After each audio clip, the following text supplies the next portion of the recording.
On.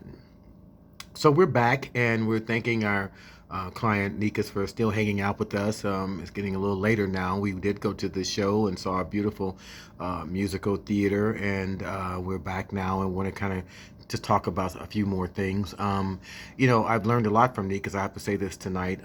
He's very wise, and I've sit there and we've had conversations about various things about life and death and holding on and being strong no matter what obstacles in front of us. And hopefully we'll get a little more of those nuggets from him tonight. But I want to kind of focus on music because music is, of course, as we know it, a healer. We believe in the power of music. One of our mottos is that we're sharing the power of music one song at a time. And then we think about Music RX as food for the soul. So many people raise money for charities, which is wonderful. We need more. We need more food for the hungry, but no one thinks about the soul. And so we're also adding into that mental illness. So I think all of this, holding on, being strong, kind of ties into the same thing. Music, holding on, and kind of grabbing the reins of your life. So Nikas, I don't know if you have any situations in your past or any stories that you have about music, and you really don't have to. We just kind of want to hear what you feel about music, though, from your lifetime, and then also when you get done with that, we want to talk about some words of encouragement to people who might be going through something like you are. Gotcha. So, what about music? Has it done anything for your life? Has it made a difference in any point that you can recall or that you know of someone else? You know, throughout all these years of being a hairstylist, I worked in salons and always was like kind of the music coordinator because I had such a huge, vast music collection that would create a great ambiance for doing hair and just stuff that was down the middle, kind of Buddha bar sort of, lovely stuff. And no one was willing to shell out the money. And, I spent maybe $150 a week buying CDs. That's all I am. Buying CDs at import stuff, really good stuff. But, that's, so I recognized how important music was as a backdrop to life. But one of the other things that I should mention is, there were some times in my life when I was really going through it. And what I realized was that the Jill Scott Live album, plug for Jill Scott, would always bring me back to reality. So when my head would take me to, fear and all these cuckoo crazy places, that heads do. That's what they do.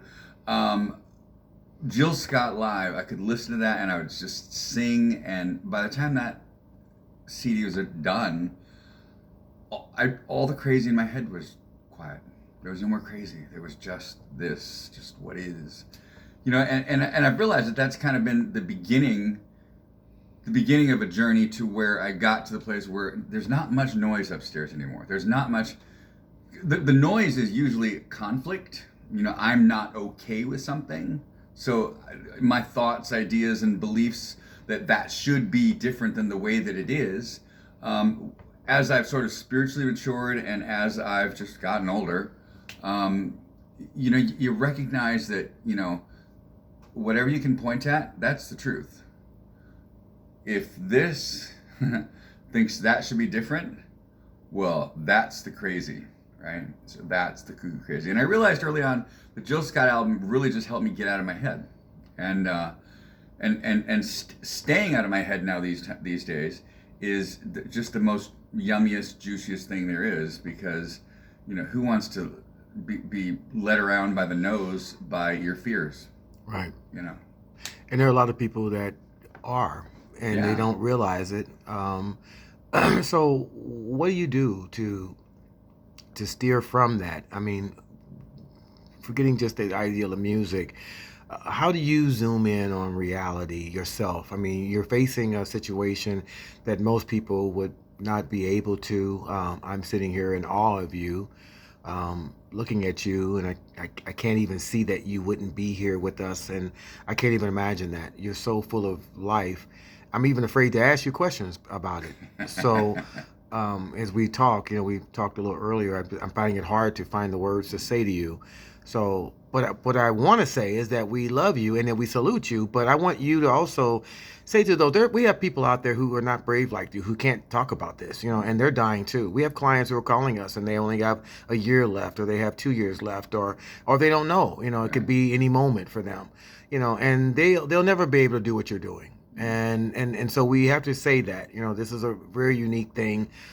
You are in a place of or a position of leadership to some degree. It's almost like this curse, not a curse, because I don't like using words like you'll probably correct me for saying that, because you'll think of it as a different term, which is beautiful. That's what makes you so wonderful. But the situation that you've turned it around, knowing that you're kind of a light. You're a light. You're drawing people with your spirit and your strength.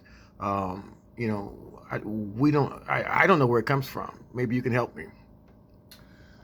Well, I got a daily practice of prayer and meditation.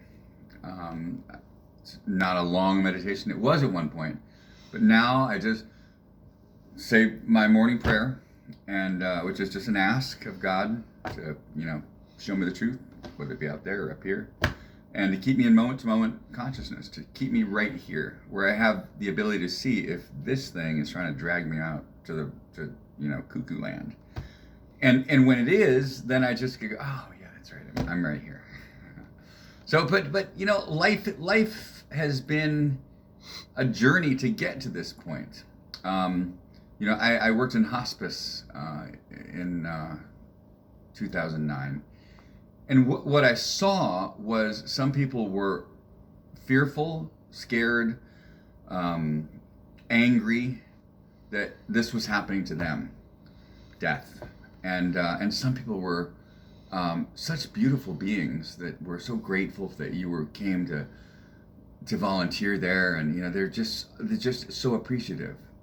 And I remember thinking at that time, God, if you could hook me up for some of that, that's what I'd like. And so, it turns out then that I've had a whole series of events through this life that have gotten me to that place that I always wanted to get to, which is just to be at peace with life as life is. And what I see so much in the world is there's conflict with life as life is. And, what I've finally attained or been gifted, graced with, is just this ability not to have conflict anymore. All right, because we think that it should be the way, because we want to be in control. I think that would be the reason why most of us would respond that way. We want to be in control. We want it to be what we want it to be. Mm-hmm. I think what I'm learning from you, and of course, these are things that and I mentioned to you this earlier, things that we kind of know ourselves, but we don't really put into practice. Yeah. It's really hard. You can tell someone else, but then when it comes to your own story, your own moment, we kind of forget, how to change that negative thought into something positive. So right. You seem to have harnessed that, and I'm very, very grateful to you. And so you would say to those, as we try to wrap this up, that are going through similar things like you, that last word of encouragement would be? So, first of all, we're all not getting out of here alive. Right. Nobody gets. So I happen to be fortunate to know that it's coming. So I was able to get all my ducks in a row and get, make sure all my will and all that sort of stuff. But recognizing that fear only is happening in my head.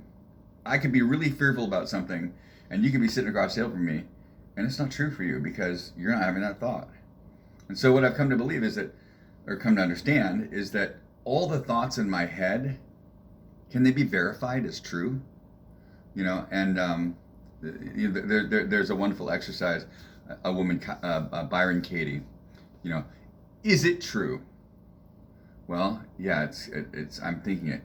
And then our next question is it absolutely true? Which means, is it true from all angles? Everybody looking at this, is this? No, it's not. Okay. How do I feel when I believe that thought. Well, I feel like really anxious, and it's painful. And the last question is, who or what would you be if you didn't believe that thought? And that's where I always come to is, well, I'd be free.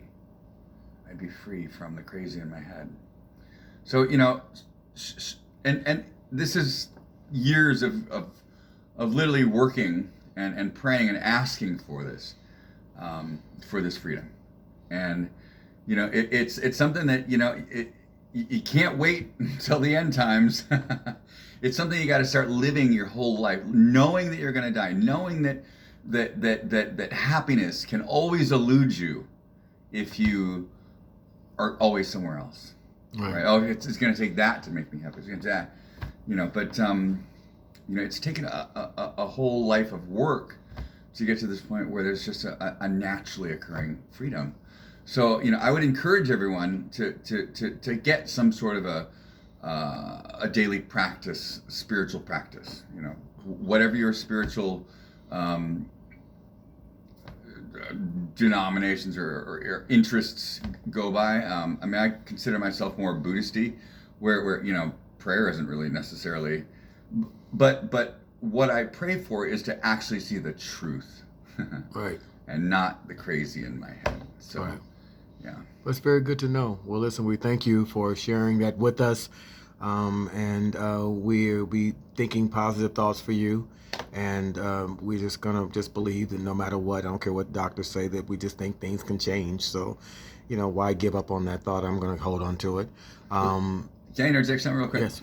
So the words of strong, to stay strong. For me, staying strong is staying in reality. Because if I try to stay strong by thinking about things that aren't really true at this moment, that's when I get into trouble. Because then all of a sudden, when things don't turn out the way that I had just, stayed strong for, I'm screwed. Right. So really, for me, staying strong is just staying in reality. Right. Very good. And then there's those of us out there who, have gone through the pandemic and lost a lot of loved ones, and they're not doing well mentally, and they don't have the strength to come to some of these conclusions. I think that's one of the reasons why I wanted to do this video, because mental illness is no joke, and it's certainly affecting many of us, including myself. So I really understand the plight. And it's something that we need to start talking about and trying to figure out a way to overcome it. Like some of the things we talked about with you today, and changing our pattern of thinking is very important. And but also doing what Music RX does. We want to send out love to those people. It's one of those subjects that seem to be taboo, and most people don't want to talk about it. If you tell somebody you're seeing a psychiatrist, they think you're crazy, But there's a reality to this, and that is that we need to find the truth, and the truth has to begin with us. But it also takes having some love, and I don't think we give enough love to the clinically depressed. So anyway, that's what Music RX is all about, everybody. And I want you all to make sure that you think about adding a donation to our website till we can continue doing things like this, so we can continue being a blessing to those who are going through something. And it could be you next, or it could be your mother next. Yeah. But we want to be able to be there for them and just tap them on the shoulder and say, hey, we love you. We know you're here. We understand your plight. But it costs money to do the things that we're doing. So if you will, go to themusicrx.org and think about making a donation, and there's spots on there where you can go on and you can sponsor a client's night out, which could cover their dinner. It could cover the transportation. There's different denominations that you can donate that will cover that. And then we will make sure that money goes specifically for them. So think about that, and keep supporting us. And we love everybody out there. And thank you all for everything you've been doing to keep us going. And I'm super grateful for this opportunity to actually get out of my house after this pandemic and actually go see something live, and to just have that whole energy of the live actors and the live singing and having the crowd around me. Because, I just haven't had the opportunity Right. So Well, thank you. that's sad. I mean, sad that you haven't, but I'm so grateful that you got it through us, if nothing else. So, Yeah. yeah, we're all coming back slowly but surely, and trying to deal with, as you say, reality, the way it is now, and not being so afraid to get out there. So yeah, it's wonderful. I wish you were in LA, man. We'd have you everywhere. You would this would have been the eighth thing you've done by now, if you hung around me. So, but thank you for I'm glad I was a part of it. So I had something to do with it. So I'll always remember this. So anyway, I hope everybody does what they will to support us. We need volunteers. We need looking for clients. We certainly need volunteers. So if you want to help us out on our website, you want to do some social media, you can handle some of the events. You want to be an event coordinator. You want to help us do things like that. Maybe you just want to raise money. Give us a call, and let us know. Send us an email, and we'll be glad to get back to you. And right now, we're going to wrap this up. Thank you, my friend. I love you forever, and God bless you. And we look forward to hearing from all of you. And I hope that this has been a blessing to so many people, like I believe it will be. All right, hey everybody. Awesome. Good night, everyone. Thank you.